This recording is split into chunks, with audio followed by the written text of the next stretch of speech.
Mga kababayan, ngayong araw po na linggo, June 21, 2026, meron po tayong pinaka-latest na weather update sa lagay ng ating panahon.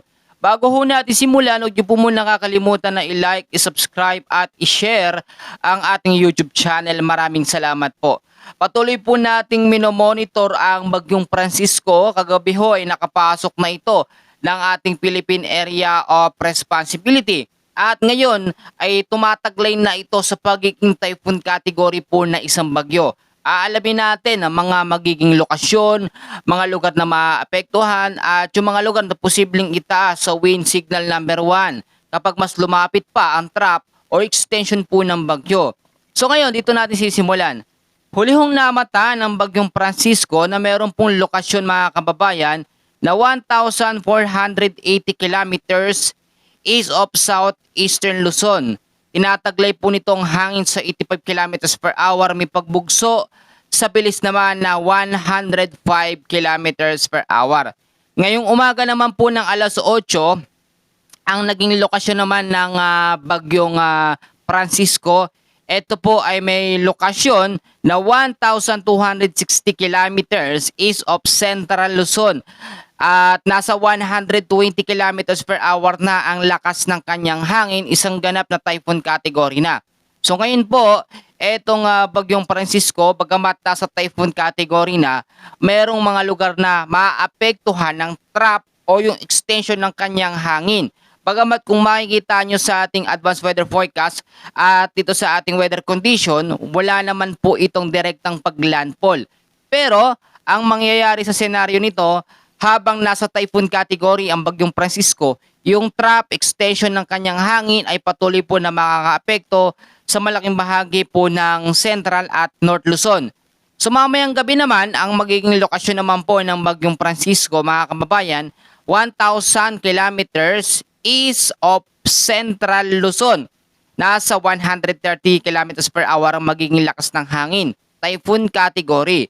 Ngayon, titignan natin yung magiging kaganapan at kung papaano nga ba tayo makakaiwas dito sa Bagyong Francisco. Ngayon, ipapakita ko sa inyo yung tinatawag po natin na kanyang track and intensity forecast. At dito, makikita nyo mabuti yung tinatawag natin na area of probability ng isang bagyo. Lagi ko sinasabi, lalo na sa mga senior natin, mga kababayan natin, yung mga OFW natin na lagi po nanonood ng ating update ni Kuya Francis. Ito, ipakita ko sa inyo mabuti. Ito ho ay nilabas ng Pag-asa and then dito din natin binabase yung magiging lokasyon at direksyon po ng bagyo. Kung makikita nyo, nasa typhoon category yan habang nasa loob ng ating Philippine Area of Responsibility. Consistent sa pagiging typhoon. Pero ho kasi ngayon, aktibo na at muli na pong bumalik ang epekto ng habagat o southwest monsoon. May tsansa na mas lumakas pa itong Bagyong Francisco habang nasa loob ng ating bansa at yung tsansa na pagiging super typhoon nito nakikita natin. Pero magkagayon man, tignan nyo mabuti, no? Parte ng North Luzon at Central Luzon, Extreme Northern Luzon ang maapektuhan nito. Eastern Visayas, silangang bahagi ng Mindanao ligtas sa banta ng malakas na bagyo. Ang mangyayari ho dito, etong Bagyong Francisco, meron siyang tinatawag na dalawang senaryo. Yung unang senaryo, eto ho ay magre-record. Kung makikita nyo sa ating mapa, susundan niya yung direction na yan pa-record o parang maiiwasan yung landmass po ng Central Luzon o malaking bahagi po ng Luzon. Yung pangalawang senaryo natin, pwedeng mas bumaba ng konti yung track, yung forecast nito, yung kanyang area of probability at madikitan pa ng traffic extension ng hangin ang malaking bahagi ho ng Luzon. Kasi maraming mga kababayan natin ang nagsasabi na dapat umulan naman sa Luzon, dapat malakas daw na bagyo ang maranasan. Gusto nila magkaroon ng mga bagyo, pero hindi alintana ng mga kababayan natin yung sama o pinsala na pwedeng maidulot, lalo na itong Bagyong Francisco categorize bilang typhoon category. So ngayon sa tinatawag natin na trap, ito pong forecast sa weather condition natin. So kung makikita nyo, ito yung mga lugar na apektado ng trap extension ng hangin ng Bagyong Francisco. Sa parte po ng Eastern Visayas, Southern Leyte, Caraga at Davao Region, bagamat walang direktang paglandfall sa mga lugar na yan, yung trap o yung pinakabuntot ng Bagyong Francisco ang makakaapekto dyan. At sa area ng Zamboanga Peninsula, sa BARMM, kasama po ang Soxergen, Lanao del Norte, asahan po lalo na sa hapon ngayong linggo ang cloudy skies with scattered rains and thunderstorms dahil po sa habagat o southwest monsoon. Alam nyo yung monsoon break nung nakaraan natapos na. Ngayon, eto pong habagat kaya yan muling bumalik dahil nga sa epekto ng malakas na hangin dulot po ng Bagyong Francisco. Bagamat ngayon, malinsangan pa rin, mainit na panahon at wala naman tayong masyadong nararanasan ng mga pag-ulan. Ang sinasabi ng iba, may bagyo nga pero napakainit naman. Huwag ho kayong maging atat dahil may mga categories tayong kinoconsider dyan. Meron ding warning lead time. Kaya naman, kahit pumasok yan sa loob ng ating Philippine Area of Responsibility, ngayong araw, nakapasok na nga po, hindi agad-agad mararamdaman yung epekto ng bagyo. I-explain ko po sa inyong mabuti, no? So ngayon, alamin natin yung category ng mga bagyo. Kung anong category ba ang meron ngayon dito sa Bagyong Francisco. Ito pong Bagyong Francisco, dumaan yan sa pagiging tropical depression which is nasa 39 hanggang 62 kilometers per hour. Dumaan din sa pagiging tropical storm, 62 to 88. Dumaan sa pagiging severe tropical storm at ngayon, pasok na ito sa pagiging typhoon category na bagyo. Pag sinabi ho natin na typhoon category, yan is magtataglay ng 118 to 184 kilometers per hour na lakas ng hangin. Pero pag sinabi naman natin na super typhoon, 185 kilometers per hour hanggang sa 200 pataas ang lakas po ng hangin. Pero ipapaalala ko sa inyo pinagbasihan natin yung forecast track diyan sa area of probability niya, pinakita ko kanina. Hindi nakikitang magiging super typhoon pero hindi natin inaalis sa mga posibilidad. So eto, ipapakita ko sa inyo yung pinaka-illustration map natin doon sa ating advanced weather forecast and then makikita nyo yung circulation po ng Bagyong Francisco at kung papaano ito iikot, no? Kasi yung ibang mga kababayan natin sinasabi, Kuya Francis, maglalandfall ba yan? Gusto namin makita yung actual na paggalaw ng bagyo. Eto po, ipapakita ko po sa inyong mabuti sa ating pinaka Philippine weather map illustration. So ito po mga kababayan, kung makikita ho ninyo, ang pag-ikot ng bagyo, hindi direktang paglandfall, hindi yung sinasabi natin na tatawid, ng bansa. Makikita nyo naman kung papaano ito nagsisirculate. Ayan po mga kababayan, kung makikita nyo, yung kulay pula na yan na parang umiikot po ng mga araw, yung mga dilaw-dilaw na yan, yan po ang Bagyong Francisco. Wala itong direktang paglandfall sa ating Philippine landmass pero yung trough extension ng kanyang hangin ay nakakaapekto.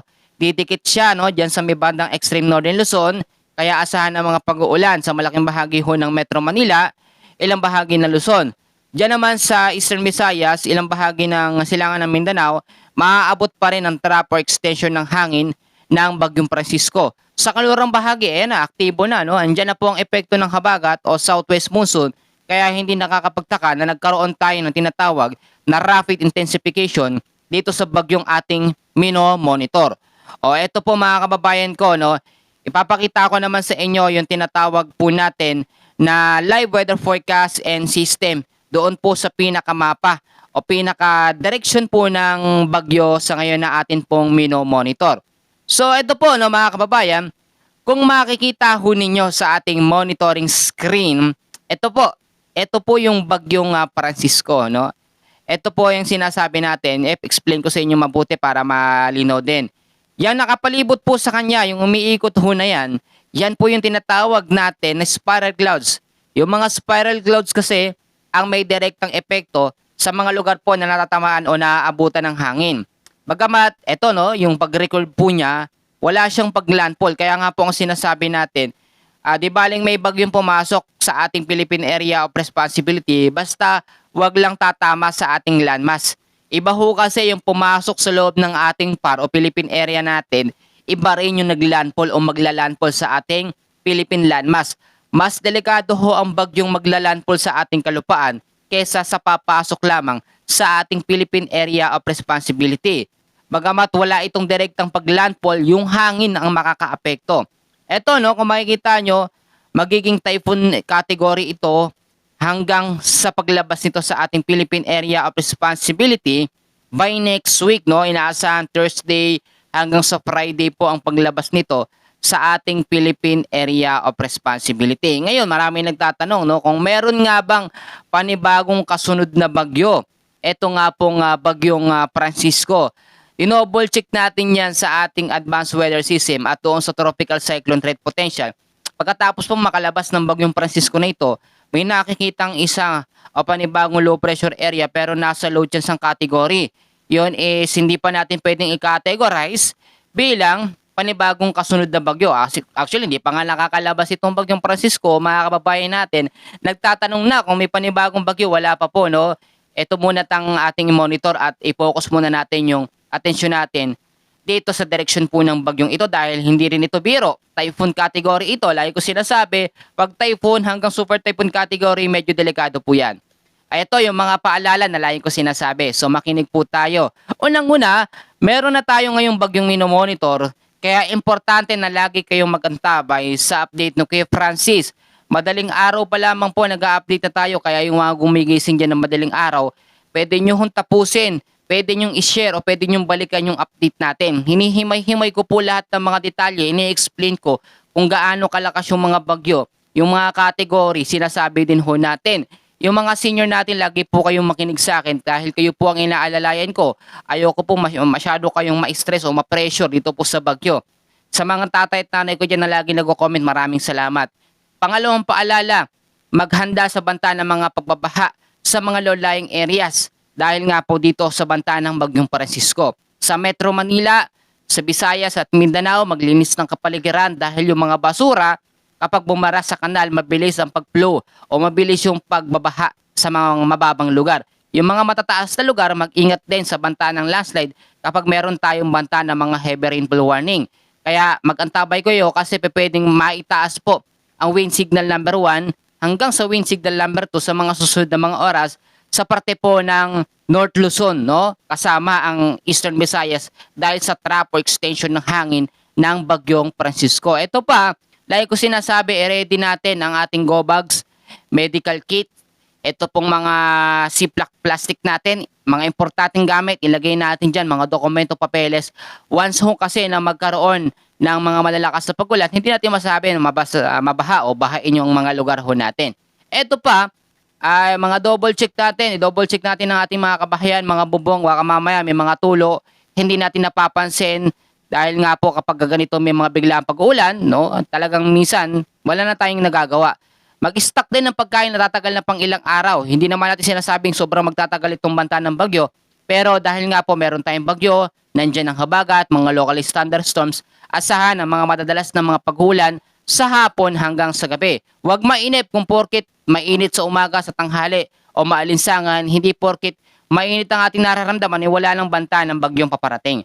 Mga kababayan, panghuli, kailangan natin manalangin sa Panginoon. Ipag-pray natin na itong bagyong Francisco ay lalo pang lumihis at walang maging direktang paglandfall sa ating Philippine landmass. Kasi may mga last minute na pagbabago minsan sa direksyon ng bagyo. Yung tipong kahit papalabas na ng ating Philippine Area of Responsibility, bumaba pa yung kanyang direksyon.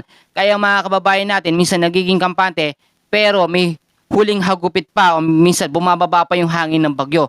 Kaya yun ang kailangan ho nating ipanalangin. So, yan lang po muna ang ating short update sa lagay ng ating panahon. Babawi na lamang po ako sa mga susunod na update at sa mga nagpapashoutout, babawi po ako. Yan po muna ang ating pinaka-latest na update sa lagay ng ating panahon. Maraming salamat at God bless po sa inyong lahat.